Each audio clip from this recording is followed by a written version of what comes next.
అందరికీ నమస్కారం. అందరూ బాగున్నారని అందరూ బాగుండాలని కోరుకుంటున్నాను. నేనొచ్చి ఇవాళ బూరెలు ప్రిపేర్ చేస్తున్నానండి. నేను ముందు రోజు నైట్ తీస్తున్నాను ఈ వీడియో. ఈరోజు నేను ఏమేమి చేస్తున్నాను అనేది మీకు చెప్తాను. ముందుగా అయితే పూర్ణం బూరెలు మనకి క్రిస్పీగా ఎలా రావాలి, ఎలా ట్రై చేస్తే ఎలా వస్తాయి అనేది నేను మీకు చేసి చూపిస్తున్నాను.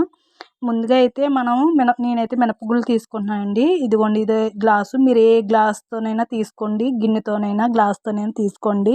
నేనైతే ఈ గ్లాస్తో అయితే తీసుకున్నాను. నేను ఒక గ్లాసు మినపగుళ్ళు అయితే వేసుకున్నానండి. అదే గ్లాస్తో మనం ఫుల్ గ్లాస్ ఏమో మినపగుళ్ళు తీసుకుంటాం కదా, అర గ్లాస్ వచ్చేసి రేషన్ బియ్యం కానీ, మీ దగ్గర ఏ బియ్యం ఉంటే ఆ బియ్యం. నేనైతే రేషన్ బియ్యం అయితే వేస్తున్నానండి. మీ దగ్గర ఏ బియ్యం ఉన్నా పర్వాలేదు, రేషన్ బియ్యం అయితే ఇంకా బాగుంటాయి. ఇక్కడికి ఒక గ్లాసు మినపగుళ్ళకి అర గ్లాసు నేను సకానికి బియ్యం రైస్ వేసానండి. ఇలాగా ఒక కప్పు ఏమో మినపగుళ్ళు, అర కప్పు ఏమో ఇలాగ బియ్యం అయితే వేసానండి. ఇలాగ ఈ రెండు అయితే ఇలా కలిపేసుకోండి. ఇలా కలిపేసుకొని దీన్ని ఇప్పుడు మనం వాటర్ వేసి నానబెట్టుకోవాలండి. మనం వాటర్ వేసి నానబెట్టిన తర్వాత మినిమం ఒక 6 గంటల సేపైనా ఈ బియ్యం పప్పు నానాలండి. ఇలా నానిన తర్వాత పొద్దున్న వచ్చి మనం రుబ్బుకుంటే సరిపోతుంది. నేను తర్వాత వచ్చేసి నేను ఇందులో క్రిస్పీగా రావడానికి నేను ఇంకోటి అయితే వేస్తున్నానండి, యాడ్ చేస్తున్నాను. చూపిస్తాను అది కూడా మీకు. ఇదిగోండి, ఇదేంటో తెలుసండి, ఇడ్లీ రవ్వ. మనకి ఇడ్లీ రవ్వ ఉంటుంది కదండి, అలాగా మనకి ఒక కప్పు మినపగుళ్ళు, అరకప్పు రైసు, అరకప్పు ఇలాగ ఇడ్లీ రవ్వ అయితే మనం తీసుకొని ఇలాగ ఇవి రెండు కూడా వాటర్లో వేసి నానబెట్టేసుకోవాలండి. ఇవి రెండు నానబెట్టేసుకుని మినిమం ఒక 6 గంటల సేపైనా నానాలి. నేనైతే ఇవైతే ఈ రెండు ఇప్పుడు నానేస్తున్నానండి. రేపు పొద్దున బూరెలకి ఎలా ప్రిపేర్ చేయాలో ఏంటనేది నేను నెక్స్ట్ మీకు చూపిస్తాను. చూసారు కదండి, ఈ గ్లాసుడు మినపగుళ్ళు, అర గ్లాసు రైసు, అర గ్లాసు మనకి ఇడ్లీ రవ్వ.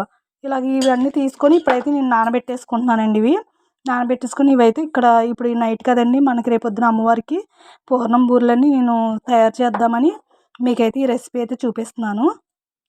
మీరు కూడా ఇంట్లో సింపుల్గా ఇలా బూరెలు రాలేని వాళ్ళు కూడా ఈ బూరెల్లో చాలా ముందుగా మీరు ట్రై చేస్తే కనుక చాలా చాలా పర్ఫెక్ట్గా వస్తాయి. మీకు కూడా నేను చూపిస్తాను చూడండి. ఇలాగ ఇవి రెండు అయితే ఇప్పుడు నేనైతే నానబెట్టేసుకుంటున్నాను. సరేనండి, మీరు కూడా ఇలా కొలత వేసుకొని ముందు రోజు నైట్ కానీ సాయంత్రం వండితే కనుక పొద్దున్న నానబెట్టుకోండి, పొద్దున్న వండితే ముందు రోజు నైట్ అయితే నానబెట్టేసుకోండి. ఇలా అయితే ఇవి రెండు నానబెట్టేసుకుందాం. సరేనండి, నెక్స్ట్ వచ్చి నేను పచ్చెనపప్పు ఎంత నానేస్తాను, బెల్లం ఎంత, ఇవన్నీ కూడా మీకు దీన్ని చూపిస్తాను. సరేనండి.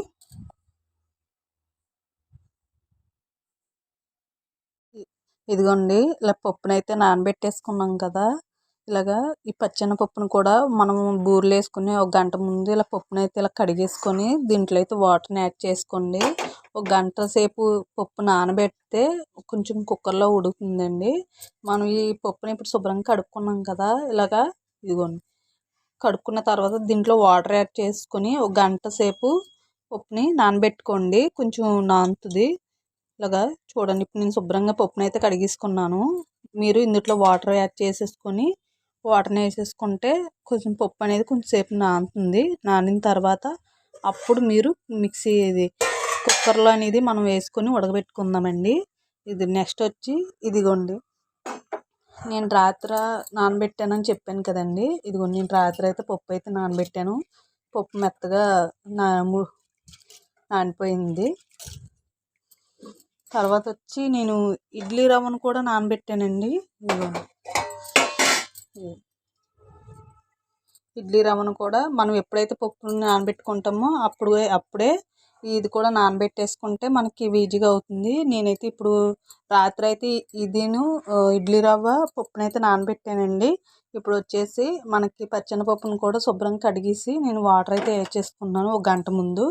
ఇది వేసుకున్న తర్వాత కొద్దిగా ఇది నానుతుంది కదండి, అప్పుడు ఇది వాటర్ వేసేసుకుని నానబెట్టేసుకుందాము అండి. నేను పప్పు అయితే నానిపోయింది. నేను మిక్సీ జార్లో అయితే వేసేసుకున్నాను. ఇదిగోండి, ఇలాగా పప్పు అయితే మిక్సీ జార్లో వేసేసుకున్న తర్వాత కొంచెం వాటర్, ఇదిగోండి నేను కొంచెం వాటర్ మీరు చూసుకుంటూ పిండి మరీ మెత్తగా ఆడుకోండి. బూరెలు అప్పుడే మనకి సోయి కూడా బాగుంటుంది. అలాగే ఇవి పప్పు కూడా ఎక్కువగా బాగా పలసగా కాకుండా మరీ చిక్కగా కాకుండా మీరు బూరి వేసుకునే విధానం బట్టి ఈ పిండి అనేది రుబ్బుకోవాలండి. ఇప్పుడైతే నేను మిక్సీలో అయితే వేసేసాను, కొంచెం వాటర్ అయితే వేసాను.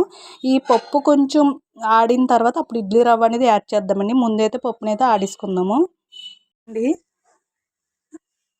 మనం మిక్సీ అయితే ఆడుకున్నాం కదండి. ఇదిగోండి ఇలాగ పిండి వచ్చి ఇదిగోండి ఇలా మెత్తగా దూదిలాగా మనకి స్పాంజీ టైప్లో ఇలాగా ఉండాలి. మరీ పలసగా కాదు, మరీ చిక్కగా కాకుండా చూసుకోండి.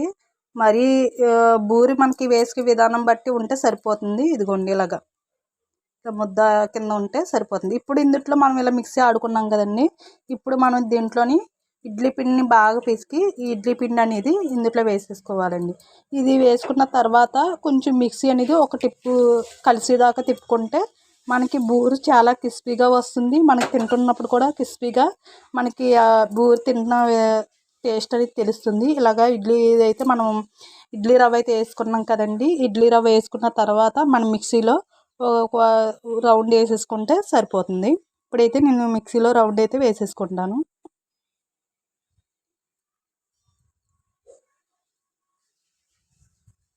ఇదిగోండి నేను ఇడ్లీ పిండి అయితే వేసేసి ఆడేసాను. ఇదిగోండి చూసారా, ఇలాగా రావాలి పిండి అనేది. ఎక్కువ జారు చేసుకోకండి, మరి చిక్కగా కూడా వద్దు. మనకి బూరి వచ్చే విధానం బట్టి చేసుకోండి, సరేనా. ఇప్పుడైతే మనం ఒక గిన్నెలోకి అనేది తీస్తున్నాను. నేను పిండి చూడండి చూపిస్తున్నాను, అలాగే మీ పిండి కూడా అలాగే ఉండాలి చూసుకోండి. ఇదిగోండి నేను చూసారా, పిండి అనేది ఇంత ఇదిలాగా అనిపించాలి మీకు.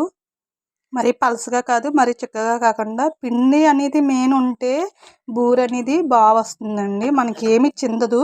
ఫస్ట్ టైం చేసిన వాళ్ళు కూడా ఇందులో పర్ఫెక్ట్ అయిపోతారు, నేనైతే గ్యారంటీ ఇస్తున్నాను. ఎందుకంటే నాకు అస్సలు బూరెలు వేయడం అనేది వచ్చేది కాదండి.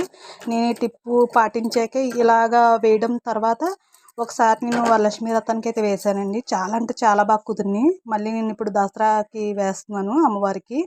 దసరాకే కాదండి, మీరు ఏ వెకేషన్కి వేసుకున్నా సరే పర్ఫెక్ట్గా వస్తాయండి, నేను గ్యారంటీ ఇస్తున్నాను. మీరు కొలతలు వేసుకొని చక్కగా ఇంగ్రీడియంట్లు అన్నీ కలిపి చక్కగా వేసుకుంటే ఇగో చూసారు కదా, మనకి ఇలాగా పిండి అనేది వస్తుంది. మనకి బూరి కూడా సోయేస్తాం కాబట్టి ఇలాగా బూరి కూడా చక్కగా వస్తుంది మీకు, సరేనండి.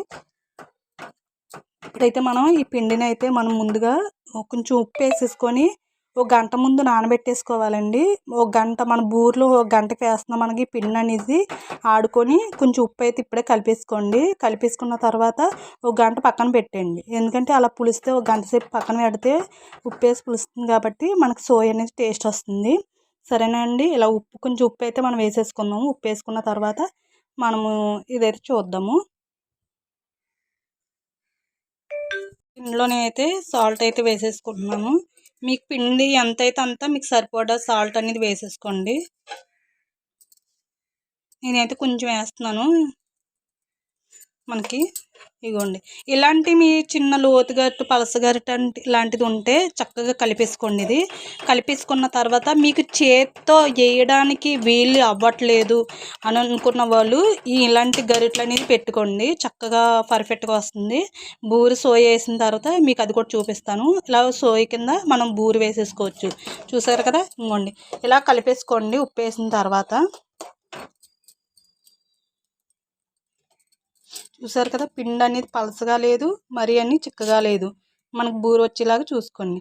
ఇలాగైతే ఇప్పుడైతే మనం ఇది కలిపేసుకున్నాం కాబట్టి మనం ఇది మూత పెట్టేసుకొని ఒక గంట సేపు పక్కన పెట్టేద్దాం. తర్వాత వచ్చి మనం సోయికి ప్రిపేర్ చేసుకుందాం. పచ్చెనపప్పు ఇవన్నీ కుక్కర్లో వేసుకొని ఒక విజిల్ రాయనిచ్చి పక్కన పెట్టుకుందాము, అది కూడా మీకు చూపిస్తాను. అయితే పప్పుడైతే మనం ఒక గంట ముందైతే ఇందాక నానబెట్టుకున్నాం కదండి. ఇదిగోండి ఇలాగా మనకి బద్ద కొంచెం నానితే సరిపోతుంది, ఎందుకంటే మనం కుక్కర్లో వేస్తాం కాబట్టి. చూసారు కదా, ఇలా పప్పు అయితే ఇలా నాని కొద్దిగా నానితే సరిపోతుందండి. తర్వాత వచ్చి మనం ఈ మిక్సీ కుక్కర్లో వేసేసుకున్నాము. ఇప్పుడు మనం ఫస్ట్ పప్పు అయితే ఈ గ్లాస్తో నానబెట్టుకున్నాం కదండి. ఈ ఒక గ్లాస్ పప్పుకి 2 గ్లాసులు వాటర్ కుక్కర్లో వేసేసుకొని మనం విజిల్ అనేది పెట్టేసుకోవచ్చండి. ఇలాగా చూసుకున్నారు కదండి. ఒక కప్పు ఈ గ్లాసు పప్పుకి 2 గ్లాసులు నీళ్ళు వేసేసి కుక్కర్ విజిల్ అయితే పెట్టేసుకుందాము. సరేనండి, మీకు అర్థమైంది కదా. ఒక కప్పు గ్లాస్కి మీకు కొలత చెప్తున్నానండి వివరంగా. ఒక గ్లాసు పప్పుకి 2 గ్లాసులు నీళ్ళు వేసుకొని కుక్కర్లో ఒక్క విజిల్ అనేది తెప్పించుకోండి, సరిపోతుంది. సరేనండి, ఇప్పుడైతే మనం కుక్కర్ అయితే వాటర్ వేసేసుకొని పెట్టేసుకుందాము. కుక్కర్లోని పప్పు అనేది ఇంకోండి ఇలా ఉడికిపోయింది మనకి. ఇదిగోండి చూడండి, 2 విజిల్లు కూడా రావక్కలేదు. మనం పప్పు ఉంటుంది కదా, ఒక విజిల్ అయితే ఇలా వచ్చేస్తుంది. మీకు బాగా సోయం లోన మెత్తగా కావాలనుకున్న వాళ్ళు మిక్సీలో అయితే ఇవి పప్పు వేసుకొని ఈ గ్లాసుడు పప్పుకి గ్లాసుడు బెల్లం వేసుకొని మిక్సీలో అయితే ఆడుకోండి. నేనైతే మాకు లడ్డు లోన పూర్ణం అనేది కొంచెం బరగ్గా పప్పుల కింద తగలాలని నేనైతే ఇంకోండి ఇలాగా పప్పు గుత్తుతోని ఇలా అయితే నేను మెత్తగా రుబ్బేస్తున్నానండి.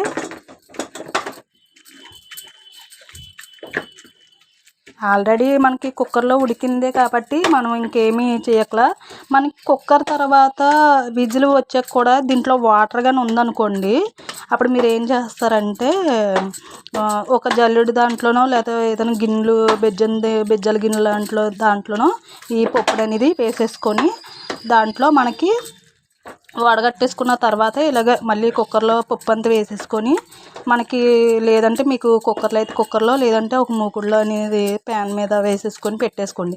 ఆల్రెడీ ఉడికింది కాబట్టి ఇంకోటి మనకి మెత్తగా ఉడికిపోయింది. చూసారా, మెత్తగా మనకి రుబ్బగానే మెత్తగా వచ్చింది. నాకైతే లోన పూర్ణం అనేది ఇలాగ కొంచెం పప్పుల కింద తగిలితే బాగుంటుందని నేనైతే ఇలాగా వేస్తున్నాను. మిక్సీలో వేస్తే ఏమంటే మెత్తగా అయిపోతుందండి బాగా. చాలామంది మిక్సీలో రుబ్బేసుకుంటారు, కొంతమంది ఇలా పప్పు గుత్తుతో చేసేసుకుంటారు. కాబట్టి నేనైతే ఇలా పప్పు గుత్తుతో అయితే పెట్టేసుకుంటున్నాను. ఇప్పుడు ఇలా పప్పు అయితే మనం ఇలా రుబ్బేసుకున్నాం కదండి. ఇదిగోండి చూసారా, ఇట్లా పప్పు అనేది చాలా మెత్తగా అయిపోయిందండి. ఇప్పుడు మనం దీంట్లో మనకి ఒక కప్పు పప్పుకి మనం వేసాం కాబట్టి, అలాగే మీరు స్వీటు తక్కువ తిన్న వాళ్ళైతే కప్పుకి కొంచెం తగ్గించేసుకోండి. లేదు మేము తీపి ఎక్కువ తింటామంటే కప్పు వేసేసుకోండి. ఇలాగా గ్లాసుడు బెల్లం వేసేసుకొని శుభ్రంగా ఇలా చెదగొట్టుకుంటే మనం పొయ్యి మీద పెట్టగానే కరిగిపోతుంది. నేను ఒకసారి చెదగొడతాను, గమ్మున అవుతుంది కదా. ఇప్పుడైతే ఇంకోటి నేనైతే స్టవ్ మీద అయితే పెట్టేసుకుంటాను. ఇది మనం ఏం చేయాలంటే మనకి దగ్గరగా ఇందులో ఉన్న చెమ్మ ఇదన్నీ కూడా మనకి అయిపోతుందని నేను స్టవ్ మీద అయితే పెట్టేసుకుంటున్నాను. ఇప్పుడు మనం దీంట్లోనే ఇందులో ఉన్న చెమ్మ అన్నీ కూడా మనకి పొయ్యి మీద పెట్టగానే అయిపోతుంది. మనకి చుట్టే విధానంగా వచ్చేంత వరకు కూడా మనకి ఇది దగ్గరగా రానిస్తే సరిపోతుంది. సరేనండి, మనం ఆల్రెడీ బెల్లం కరిగి దగ్గరికి అయ్యేదాకా ఉడకబెట్టుకుంటే మనకి సిమ్లో కొంచెం ఒకసారి పెద్ద మంటలో పెట్టుకున్న తర్వాత కొంచెం ఉడుకుతుంది అనేటప్పటికి సిమ్లో పెట్టుకొని దగ్గరగా రానిద్దాం. సరేనండి, ఇదిగోండి ఇలాగా మనకి పిండి అనేది ఈ ముద్ద అనేది ఇలాగా అయ్యేంత వరకు కూడా మనకి స్టవ్ మీద పెట్టేసుకొని ఇలా చక్కగా దగ్గరకు వచ్చేంత వరకు పెట్టేసుకుంటే మనకి అనేది మనకి ఇది అవుతుంది. ఇప్పుడు నేను దీంట్లో కొంచెం యాలకుల పొడి అయితే వేసుకుంటున్నానండి. యాలకుల పొడి వేసుకుంటే వాసన బాగుంటుందని, ఫ్లేవర్ బాగుంటుందని నేనైతే వేసుకుంటున్నాను. ఇవ్వండి, ఇప్పుడైతే నేనైతే స్టవ్ అయితే ఆఫ్ చేసుకుంటున్నాను. స్టవ్ కట్టేసుకున్న తర్వాత దీన్ని మనం ఒక ప్లేట్లో తీసుకొని, మీకు త్వరగా కావాలి అనుకుంటే కనుక టైం లేదంటే ఫ్యాన్ కింద పెట్టుకోండి, లేదంటే ఒక ప్లేట్లో పెట్టుకొని పక్కనైతే పెట్టేసుకోండి. ఇంకోండి ఇలాగా మనకు అనేది కొంచెం చల్లారకి ఇంకా బీసిపోతుందండి. అప్పుడు నేను అయితే ఒక ప్లేట్లో వేసేసుకుంటాను. ఇదిగోండి ఇలాగా మనకి చూసారా, మనకి ప్లేట్లో పెట్టుకొని అయితే నేనైతే చల్లారి పెట్టుకున్నాను.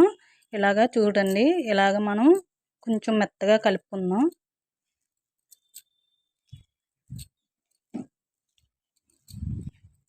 చూసారు కదండి, మనం పెట్టుకుంటే చక్కగా మనకి మీకు ఏ సైజులో మనకి బూరు మనకి ఇంట్లోకి అనుకుంటే మీకు పెద్ద సైజు చుట్టుకోండి, లేదంటే కనుక మనకి బంతి మీదకి వేరే భోజనానికి కానీ పెట్టుకున్న వాళ్ళు మీకు బూరు సైజుని బట్టి మీరు ఉండైతే చుట్టుకోండి. నేనైతే ఈ సైజు చక్కగా చిన్నగా ఉంటాయని నేను ఈ సైజు అయితే చుట్టుకున్నాను. ఇలా వచ్చేసి మనం ఇలాగా మనకి ఒక్కొక్కటి చుట్టేసుకుందామండి. చూసారా, మనకి ఎంత పర్ఫెక్ట్గా వస్తుంది, అసలు ఎక్కడ కూడా మనకి విడదండి.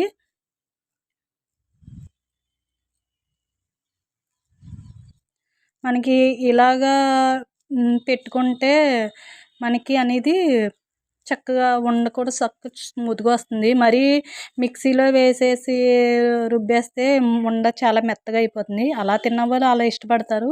మేమైతే కొంచెం ఇలా పప్పు కిందే బాగుంటుందని. అయినా మనకి కుక్కర్లో చాలా మట్టుకు వీలైపోతుంది. చూసారు కదండి. ఇలాగా ఈ ఉండలన్నీ కూడా మనం ఇలా చుట్టేసుకుందాము.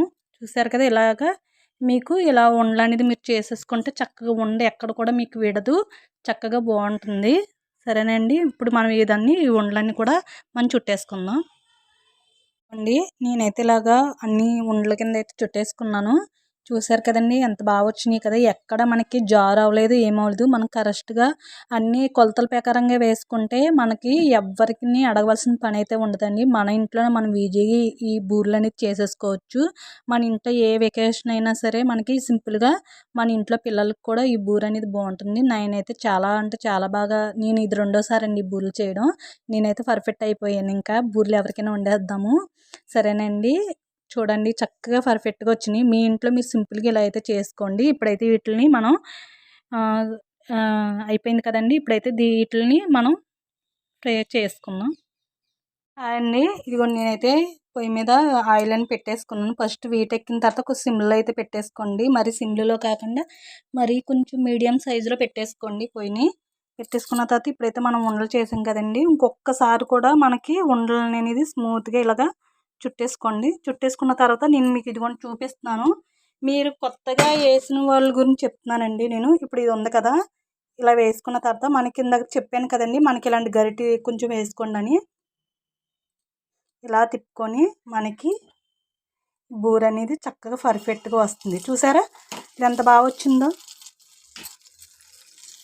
మనకి ఎక్కడ కూడా చేదదండి. మీరు ఏం కంగారు పడక్కర్లేదు. మీరు ఎవ్వరిని కూడా మాకు వేయడం రాదండి, చేయడం కుదరదండి అన్న వాళ్ళకి నేను చెప్తున్నానండి.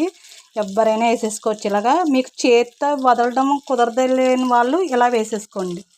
అవి చక్కగా వస్తాయి. మీకు బూరు ఉండని సైజుని బట్టి మీకు బూరు కూడా చాలా అందంగా వస్తుంది. నేనైతే ఇలా గరిటెతో వేయడం అనేది, నాకు చేతితో వేయడం అనేది రాదండి. నేను కూడా ఇప్పుడు ఇలా వేస్తున్నాను. మీకు ఎక్కడ కూడా బూరి చేదదు. సరేనండి. మీకు ఏం డౌట్ పడక్కలేదు. చక్కగా మీరు పిండి అని సమానంగా ఆడుకుంటే ఇలాగ చూడండి. మన ఎవ్వరిని కూడా తోకలు గట్రా రావడానికి, ఏ పక్కన ఏవి రావడానికి ఏముండదు. చక్కగా పర్ఫెక్ట్గా వస్తాయి. ఇప్పుడు నేను ఇలా అయితే వేసుకుంటున్నాను కదండి. మీకు మన ఎవ్వరిని బతమాలక్కర్లేదు, అలా వేసేసుకోవడమే. చూసారు కదండి. నేను మళ్ళీ ఈ బూరెలన్నీ అయిపోయిన తర్వాత మీకు బూరె అనేది ఎలా వస్తుందో చూపిస్తాను. నేనైతే ఇలాగ పర్ఫెక్ట్గా గరిటెతో అయితే వేసేసుకున్నాను. సరేనండి. ఇలా బూరెలన్నీ వేసేసుకోండి. నేను బూరెలన్నీ అయిపోయాక మళ్ళీ మీకు చూపిస్తాను. చూడండి అసలు మనకి ఎక్కడ కూడా సోయ అనేది చిందలేదు. అందులోటి మనం ఎంత కదిపినా కూడా ఇంకా బూరె అనేది కూడా మనకి అస్సలు చిందదండి. నేను చెప్పినట్టు మీరు బూరెలు వేసి చూడండి. మీరు చాలా అంటే చాలా పర్ఫెక్ట్ అయిపోతారు. మీరే ఇంట్లో అందరికీ వండేస్తారు. సరేనా. చూడండి అసలు నేను ఎంత కదుపుతాను. కొంతమంది గరిటెడితే చిందేస్తుంది, పక్క నుంచి వచ్చేస్తుంది అని అనుకుంటారు. మనకి ఎక్కడ కూడా ఇది రాదండి. మీరు ఎంత అలా చేసుకున్నా కూడా ఇలా అనేది రాదు. చూడండి కొంచెం అయితే మనకి గోల్డెన్ కలర్లో వస్తుంది కదండి. ఇంకొంచెం వేగితే మనం బూరెలు అనేది తీసేసుకుందాం. ఈ గుండెలాగా మనకి వేసేసుకోవచ్చు. నేను ఎంత కదుపుతున్నాను చూస్తున్నారు కదా. మీరు ఇలా వేసుకోండి. మీకు పక్కా కొలతలతో వేసుకోండి. బూరె అనేది కూడా చాలా అంటే చాలా బాగా వస్తుంది. ఇలాగ సన్నది గరిటెట్టుకొని తిప్పుకుంటూ ఉండండి. తర్వాత వచ్చి ఇలాగే ఇలాంటి వీటితో మనకి బూరె బాగా వేగాలంటే ఇలా అంటే బూరె బాగా వేగుతుందండి. నాకు ఒక మామగారు చెప్పారు.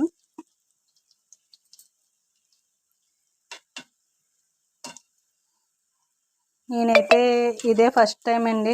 ఇది రెండోసారి నేను బూరెలు వండడం. నిజంగా చాలా పర్ఫెక్ట్గా వచ్చినాయి. మనం పక్కా కొలతలతో వేస్తే మనమే బూరెలు తెగ వండేస్తాము. అదైతే నేను గ్యారంటీగా చెప్తాను. నేను ఇప్పుడు ఎవరిని కూడా, నాకు బూరెలు అంటే చాలా భయం అండి. అలాంటిది నేను ఇలా వండుతున్నానంటే చాలా అంటే చాలా గ్రేటే. మా వారు అంటున్నారు ఎప్పుడు వండవు, భయపడతావు అని. ఇలా అయితే వండేస్తున్నాను. చూసారు కదండి. ఇలాగే మనకి కొంచెం వేగితే మనం బూరె అనేది మనం తీసేసుకోవచ్చు. మీరు ఎందుట్లో అయితే వేస్తారో అందులోని ఇలా ఒక న్యూస్ పేపర్ అనేది వేసేసుకోండి. ఏమైనా నూనె ఉంటే పేపర్కి ఎక్కువైతే అసలు నూనె కూడా ఉండదండి. నేను నిజంగా చూపిస్తాను మీకు. అసలు మనకి నూనె కూడా ఇదిగోండి తీస్తున్నాను చూడండి. అసలు నూనె కూడా ఎక్కడ పీల్చేసుకొని చక్కగా వస్తుంది బూరి. సరేనా? ఇప్పుడైతే కొంచెం ఏగిస్తే మనం బూరెలు అనేది తీసేసుకుందాం. అవన్నీ ఇదిగోండి ఇక్కడ మనకి బూరెలు కూడా అయిపోయింది. మనకి మీరు బూరెలు అనేది మీకు బాగా మనకి కలర్ సరిపోతుందండి. బూరె చూడడానికి కూడా చాలా పర్ఫెక్ట్గా వస్తుంది. మీరు ఇలా అనేది చూసారు కదా, మనకి ఎక్కడ కూడా బూరి చిందలేదు. అందులో కూడా మనకి బూరె కూడా ఎక్కువ వేగక్కర్లేదండి. ఎందుకంటే ఈ రంగు సరిపోతుంది మీకు. మరి ఏగినా కొంచెం నలుపు వస్తుంది. మీరు అంతవరకు వేగించి, ఎందుకంటే మనం తీసిన తర్వాత కొంచెం కలర్ అనేది వస్తుందండి. చూసారు కదా బూరె అనేది ఎంత పర్ఫెక్ట్గా వచ్చిందో మీరు చూడండి. మనం ఎవరిని కూడా బతిమాలక్కర్లేదు. ఇంకోండి ఈ కలర్లో బూరె వస్తే మీకు బూరె వేగినట్టు. ఎక్కడ కూడా చూసారా మీరు అసలు మూగుడులో కూడా మీకు ఎక్కడ కూడా మనకి చిందలేదు. ఇలా పర్ఫెక్ట్గా కొలతల ప్రకారంగా వేసుకుంటే మీకు చక్కగా వచ్చేస్తున్నాయి బూరెలు. ఈ రంగు చూసారు కదా, ఇలాగా మనం అన్ని బూరెలు కూడా వేసేసుకుంది. ఎక్కడ కూడా చాలా క్రిస్పీగా కూడా వస్తాయి బూరెలు. చూసారు కదా, ఎక్కడ కూడా గరుగ్గా కూడా వస్తుంది. మీకు చూపిస్తాను ఇప్పుడు కాలుతుంది కాబట్టి. మనకి బూరె అనేది ఇలా వస్తుందండి. నేను మీకు చూపించడానికి బౌల్లోకి వేసాను చూడండి. ఎక్కడ కూడా మనకి బూరె అనేది చక్కగా పర్ఫెక్ట్గా వచ్చింది. మీకు సౌండ్ కూడా చూపిస్తున్నానండి. చూసారా, మీరు తింటుంటే కూడా చాలా క్రిస్పీగా అనిపిస్తుంది. ఇగో నూనె కూడా ఎక్కడ పెద్ద లాగలేదు. చూసారా, సౌండ్ కూడా మీకు బరగ్గా అంటే బూరె తింటుంటే చక్క టేస్ట్ అనేది వస్తుందండి. మీకు ఇలా బూరెలు అనేది వేసుకుంటే మీకు చాలా అంటే చాలా బాగా కుదురుతుంది. చూసారు కదండి, నేను చేసిన రెసిపీ మీకు నచ్చినట్టయితే ప్లీజ్ సబ్స్క్రైబ్ చేసుకోండి, షేర్ చేయండి. ఏమైనా కామెంట్ నాకు ఏమైనా అడగాలంటే కామెంట్ బాక్స్లో కామెంట్ అయితే ప్లీజ్ ఒక లైక్ అయితే చేయండి. మీరు ఇచ్చే ఒక సబ్స్క్రైబ్ వల్ల మేము ఇంకా ముందుకు వెళ్తామని కోరుకున్నాను. ఇంకా రెసిపీలు మీకు చూపిస్తానని కోరుకుంటూ ఇదిగోండి, నా రెసిపీ మీకు నచ్చిందని అయితే అనుకుంటున్నాను.